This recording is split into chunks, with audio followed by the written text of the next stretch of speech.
자, 여러분 반갑습니다. 우리 9월 15일 매일 말씀 묵상 시작하도록 하겠습니다. 우리 찬송가 546장 주의 약속하신 말씀 위에서 우리 함께 찬양하도록 하겠습니다.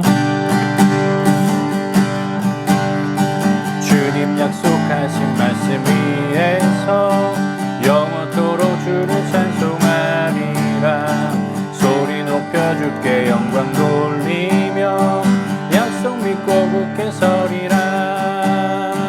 굳게 서리 영원하신 말씀 위에 굳게 서리. 굳게 서리 그 말씀 위에 굳게 서리라. 주의 약속하신 말씀 위에서 세상 염려 내게 엄습할 때에 성감하게 힘써 싸워 이기며 약속 믿고 굳게 서리라. 굳게 서리 영원하신 말씀 위에 굳게 서리. 굳게 서리 그 말씀 위에 굳게 서리라. 주의 약속하신 말씀 위에서 영원하신 주의 사랑이 믿고 성령으로 힘써 싸워 이기며 약속 믿고 굳게 서리라. 굳게 서리 영원하신 말씀 위에 굳게 서리. 굳게 서리 그 말씀 위에 굳게 서리라. 주의 약속하신 말씀 위에서 성령 인도하는 대로 행하며 주님 품에 항상 안식 얻으며 약속 믿고 굳게 서리라. 굳게 서리 영원하신 말씀 위에 굳게 서리. 굳게 서리 그 말씀 위에 굳게 서리라. 자, 오늘 함께 나눌 말씀은 예레미야서 32장 1절부터 15절까지 말씀입니다. 구약성경 예레미야 32장 1절부터 15절까지 말씀입니다. 유다의 시드기야 왕 10째 해 곧 느부갓네살 18째 해에 여호와의 말씀이 예레미야에게 임하니라. 그때에 바벨론 군대는 예루살렘을 에워싸고 선지자 예레미야는 유다의 왕의 궁중에 있는 시위대 뜰에 갇혔으니 이는 그가 예언하기를 여호와의 말씀에 보라 내가 이 성을 바벨론 왕의 손에 넘기리니 그가 차지할 것이며 유다 왕 시드기야는 갈대아인의 손에서 벗어나지 못하고 반드시 바벨론의 왕의 손에 넘겨진 바 되리니 입이 입을 대하여 말하고 눈이 서로 볼 것이며 그가 시드기야를 바벨론으로 끌어가리니 시드기야는 내가 돌볼 때까지 거기에 있으리라. 여호와께서 이와 같이 말씀하시니라. 너희가 갈대아인과 싸울지라도 승리하지 못하리라 하셨다 하였더니 유다 왕 시드기야가 이르되 내가 어찌 이같이 예언하였느냐 하고 그를 가두었음이더라. 예레미야가 이르되 여호와의 말씀이 내게 임하였느니라. 이르시기를 보라 내 숙부 살롬의 아들 아나멜이 와서 내게 와서 말하기를 너는 아나돗에 있는 내 밭을 사라. 이 기업을 물을 권리가 내게 있느니라 하리라 하시더니 여호와의 말씀과 같이 나의 숙부의 아들 하나멜이 시위대 뜰 안에 나에게 와서 이르되 청하노니 너는 베냐민 땅 아나돗에 있는 나의 밭을 사라. 기업의 상속권이 내게 있고 물을 권리가 내게 있으니 너를 위하여 사라 하는지라. 내가 이것을 여호와의 말씀인 줄 알았으므로 내 숙부의 아들 하나멜의 아나돗에 있는 밭을 사는데 은 17세겔을 달아주되 증서를 써서 봉인하고 증인을 세우고 은을 저울에 달아주고 법과 규례대로 봉인하고 봉인하지 아니한 매매 증서를 내가 가지고 나의 숙부의 아들 하나멜과 매매 증서에 인친 증인 앞과 시위대 뜰에 앉아있는 유다 모든 사람 앞에서 그 매매 증서를 마세야의 손에 손자 네리야의 아들 바룩에게 붙이며 그들의 앞에서 바룩에게 명령하여 이르되 만군의 여호와 이스라엘의 하나님께서 이와 같이 말씀하시기를 너는 이 증서 곧 봉인하고 봉인하지 않은 매매 증서를 가지고 토기에 담아 오랫동안 보존하게 하라. 만군의 여호와 이스라엘의 하나님께서 이와 같이 말씀하시리라. 사람이 이 땅에서 집과 밭과 포도원을 다시 사게 되리라 하셨다 하니라. 아멘. 우리가 신앙생활 속에서 끊임없이 고민하고 생각하고 노력해야 할 것이 있습니다. 그것은 바로 우리가 믿는 대로, 우리가 믿음대로 어떻게 살아낼까에 대한 문제입니다. 우리가 그런 고민과 생각 없이 그냥 신앙생활 하다가는 자칫 우리의 신앙생활이 형식적인 것에만 빠질 수 있기 때문입니다. 우리가 말씀을 받고 그 말씀 가운데 우리가 고백하고 결단을 하면서도 그것에 대한 순종으로의 그런 팔로우업이 없다라고 할 때에 우리에게 남는 건 그냥 그 고백이라는 형식, 결단이라는 형식, 그냥 우리가 예배 드렸다라는 그 형식만 남는 것이기 때문이죠. 그래서 우리는 지속적으로 우리 삶에서 말씀을 살아내는, 믿음대로 살아내는 그 연습, 고민, 그 방법을 계속적으로 생각하며 노력해야 될 줄 믿습니다. 오늘 본문에서 나오는 예레미야의 모습을 볼 때에 믿음으로 사는 것이 무엇인가, 믿음대로 사는 것이 무엇인가를 발견해 볼 수 있습니다. 오늘 본문을 통하여서 그것을 나누어 볼 텐데요. 우리가 믿음으로 사는 것은 무엇일까요? 첫 번째, 우리 믿음으로 사는 것은 믿는 대로 믿음에 대해서 말하는 것, 선포하는 것입니다. 오늘 본문을 시작하면서 예레미야는 어디에 있다라고 얘기하고 있나요? 바로 예레미야는 왕의 궁중에 속한 시위대 뜰에 갇혀 있다라고 얘기합니다. 왜 예레미야가 상대국인, 적국인 바벨론이 아니라 자신의 나라인 유다의 그 감옥에 갇혀 있는 상황이 되었던 걸까요? 그 이유는 예레미야가 시드기야 왕 앞에서 했던 예언들 때문입니다. 그 예언은 오늘 본문 3절부터 5절까지의 말씀에 나오는데요.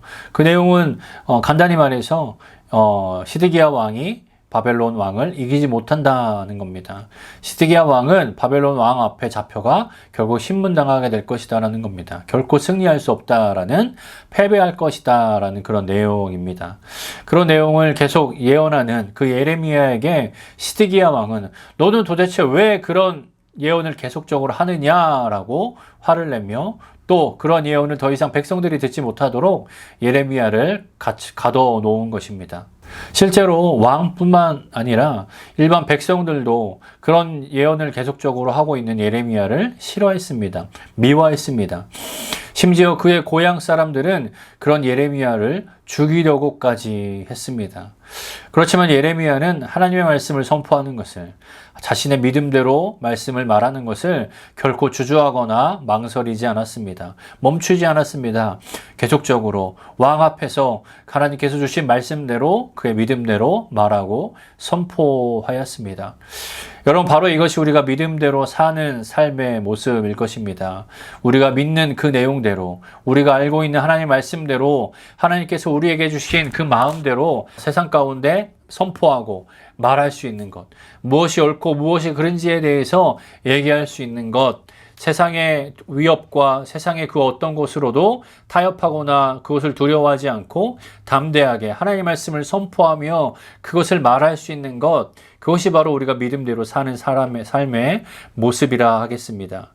여러분, 우리 삶 가운데도 하나님께서 우리에게 주신 복음의 말씀을 선포하는 것이 우리의 사명인 만큼 우리 삶 가운데 예수 그리스도의 이 희생과 예수 그리스도를 통한 이 구원과 하나님의 사랑과 이 땅 가운데 유일한 구원의 길은 오직 예수뿐이다라는 것, 또 이 세상의 주인은 오직 하나님이시고 하나님의 주권 아래 있다라는 것을 우리가 믿는 대로 말하고 선포할 수 있는 것, 그러한 삶을 살아가는 저와 여러분이 되기를 바랍니다. 두 번째로, 우리가 믿음으로 산다는 것은 우리가 입으로만 말하는 것이 아니라 우리의 삶 속에서 우리의 삶으로, 우리의 순종으로 말하는 삶이 바로 믿음으로 사는 삶일 것입니다. 우리의 믿음은 입으로만 말하는 것으로는 부족합니다. 우리는 입으로뿐만 아니라 삶으로, 삶의 순종으로, 삶의 실천으로 우리는 말해야 합니다. 오늘 본문에서 하나님은 예레미야에게 이렇게 말씀하십니다. 오늘 본문 7절 말씀에 보면요. 보라, 내 숙부 살롬의 아들 하나멜이 내게 와서 말하기를 너는 아나돗에 있는 내 밭을 사라. 이 기업을 물을 권리가 내게 있느니라 하시더니. 하나님께서 예레미야에게 말씀하신 것은 예레미야의 숙부의 아들 하나멜이 찾아와 자신들의 고향에 있는 밭을 사달라고 할 때에 그것을 사라는 것이었습니다. 얼마 후 정말로 하나멜이 예레미야를 찾아오고 하나멜은 예레미야에게 자신의 고향에 있는 땅을 사달라라고 얘기합니다. 오늘 본문에 보면 예레미야가 그것을 듣고 하나님의 말씀인 것을 알았다라고 합니다. 그리고 예레미야는 그 요청대로 그 밭을 사게 됩니다.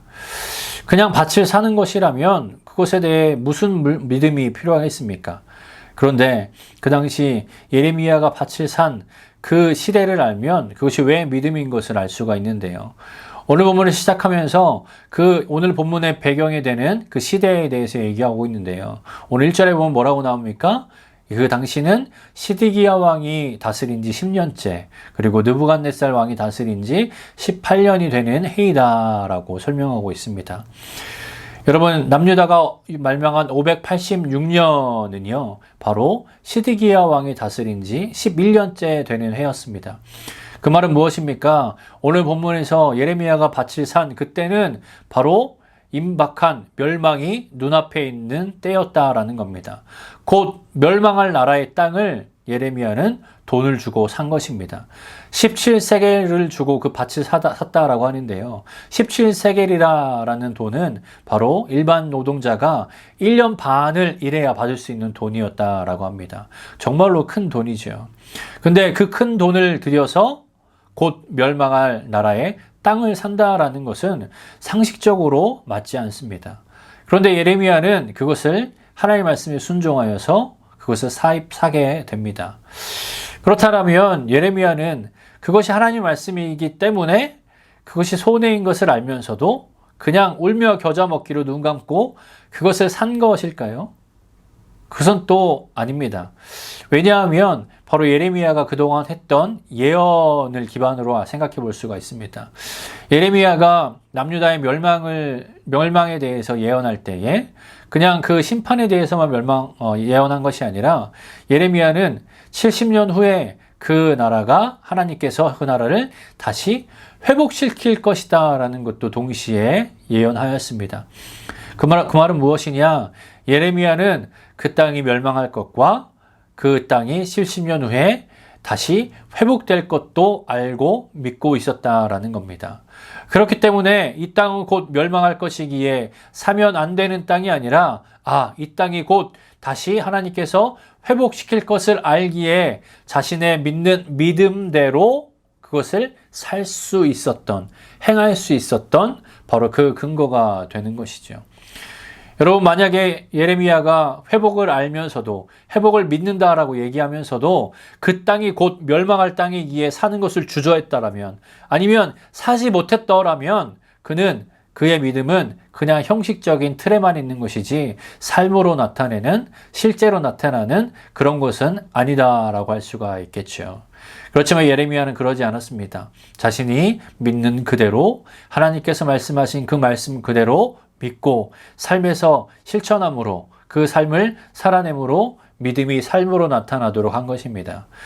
그리고 예레미야는 그 밭을 살 때에 그냥 대충 빨리 구입하고 넘어간 것이 아닙니다. 철저하게 증서를 기록하고 증인을 두어서 증서를 보게 하고 또 그 시위대 뜰 앞에 있는 모든 유대 사람들이 그 구입하는 과정을 보도록 했습니다.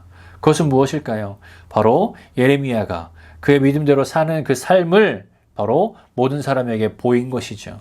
사람들은 생각했을 겁니다. 저 예레미야가 정말 지혜롭지 못하다고, 바보와 같다고, 곧 이 땅 누가 봐도 멸망할 것 같은데 그 멸망할 나라의 땅을 왜 사냐고 비웃었을지 모르겠습니다.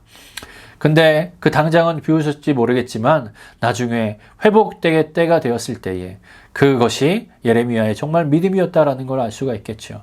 그리고 만약에 그때에 예레미야가 그것을 사지 않았다라고 한다면 사람들은 그것을 보고 생각했겠죠. 아니, 저자는 곧 이 땅이 멸망도 하지만 다시 한번 회복도 할 것이다 라고 말하면서 왜 사지 못하는가? 과연 저자가 말한 건 거짓이구나 라고, 그 믿음은 거짓이구나 라고 생각했을지 모릅니다. 여러분, 이것은 우리의 삶 가운데도 그대로 적용되죠. 우리가 믿는다라고 말을 한다면, 우리가 예수를 구원자로 믿는다면, 하나님을 이 땅 가운데 주권자로 믿는다면 그 믿은 대로 우리가 순종하며 살아야 합니다. 우리가 그것을 순종하지 못한다라고 하면 세상 사람들은 우리가 믿는 것에 대해서 신뢰하지 못할 겁니다. 아, 저자가 믿는다라고 하지만 저렇게 두렵게 떠는 거 보니 저자가 믿는 것이 진짜가 아니구나 라고 생각할지 모릅니다. 우리의 삶은 하나님께 영광이 되지 않을지 모릅니다. 여러분, 그렇지만 예레미야처럼 그 믿음을 가지고 자신이 선포한 대로 말로만 선포한 것이 아니라 삶으로도, 삶의 순종으로도 그의 삶 가운데 그 믿음을 말함으로 사람들은 그의 말에 대해서 신뢰하고 하나님의 말씀을 다시 한번 보게 되어지고, 또 결국 선포된 그 하나님 말씀 앞에 모든 사람이 하나님의 그 진실하심을, 하나님의 그 존재하심을 믿는 믿음으로 연결될 수가 있을 것입니다. 여러분, 우리가 믿음으로 사는 삶에 대해서 계속적으로 고민하며 생각하며 노력하는 저와 여러분이 되길 바랍니다. 그것을 위하여서 우리가 할 수 있는 노력은 바로 우리의 믿음대로 말하는 것, 그리고 우리가 입으로만 말하는 것이 아니라 우리의 순종으로, 우리의 하나님에 대한 그 삶으로 그 말하는 것, 그것 또한 우리에게 있어야 되는 믿음으로 사는 삶에 대한 모습인 줄 믿습니다. 여러분, 저와 여러분의 삶이 그러한 삶, 믿음을 삶으로 살아내는, 믿음이 삶으로 나타나고 보여지는 그런 삶을 살아가 하나님께 영광이 되어지고 또 많은 사람들에게 하나님의 말씀을 선포하는 그런 우리의 복된 삶 살아가는 저와 여러분이 되기를 바랍니다. 기도하겠습니다. 사랑의 하나님, 감사합니다. 주님께서 우리에게 찾아오사 우리가 주를 믿는 믿음으로 살아내는 믿음 허락하여 주시니 감사합니다. 주님, 우리 삶 가운데 예레미야처럼 우리가 입술로만 믿는다 하는 것이 아니라 우리 삶으로 믿음을 말하고 순종을 말하는 그런 귀한 삶 살아가는 우리의 삶이 되게 하여 주시옵소서. 우리가 입술로만 고백하고 결단하는 것이 아니라 우리의 삶을 통하여서 그 믿음이 증거가 되어지고 하나님의 존재하심의 증거가 되어지고 우리 삶 가운데 하나님의 영광이 선포되어지는 그런 귀한 삶 살아가는 우리의 삶이 되도록 주여 붙잡아 주시고 우리의 삶을 사용하여 주시옵소서. 그렇게 살아가는 그 복된 삶 우리에게 허락하여 주실 줄 믿사오며 거룩하신 예수님의 이름으로 기도하였습니다. 아멘.